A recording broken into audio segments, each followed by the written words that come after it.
بسم الله الرحمن الرحیم. السلام علیکم. امید لرم چې روغ جوړ او خوشحال وئ. زه یم ډاکټر جاوید اقبال خاکسار.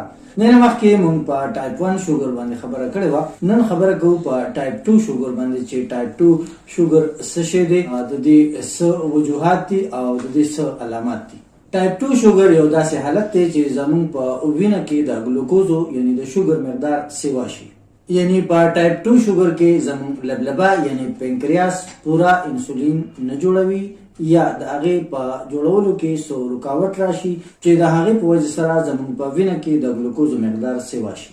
یعنی ټایپ 2 شوګر هغه وخت پیدا کیږي کله چې زمونږ بدن انسولین په مؤثر طریقې سره نشي استعمالولی او په مزه بدن د کافي انسولینو جوړولو صلاحیت پرېږدي چې د هغې په وجه سره په وینه کې د ګلوکوزو مقدار سیوا شي. مخکې به دا ګڼلی شوه چې ټایپ 2 شوګر د پوخ عمر خلکو ته لګي، خو اوس ټایپ 2 شوګر په کم عمر کې هم ظاهرېدی شي. د هغې وجه موټاپا، اضافي چربي، غټوالی هم دی.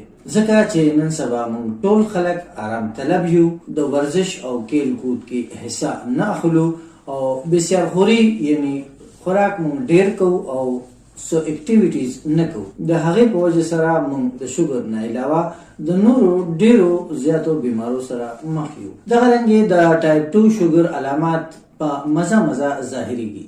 اکثر په انسان کې تر ډیر وخت پورې د شوګر را روان وي، خو چې کله د ډاکټر لاړ شي او د ټیسټ وکړي شي نو پته ولګي چې دته خو ټایپ 2 شوګر لګېدلی دی. یعنی د ټایپ 2 شوګر په علاماتو کې تنده زیاته لګېدل، خوله اوچېدل، لوږه زیاته لګېدل، ستړیوالی راتلل، بدن میږي کېدل، بغیر د څه وجوهاتو نه په وزن کې کمی راتلل، نظر کې کمی محسوسېدل، زخم نه ښه کېدل یا ډېر په مزه ښه کېدل، بار انفیکشن کېدل. دغسې قسمه علامات د ټایپ 2 شوګر کېدی شي. نو که تاسو هم د دغسې علاماتو سره مخ یې نو د خپل ډاکټر سره ضرور رابطه وکړئ. د خپل صحت خیال ساتئ. جاوید اقبال خاکسار په خپلو دعاګانو کې یاد ساتئ. والسلام.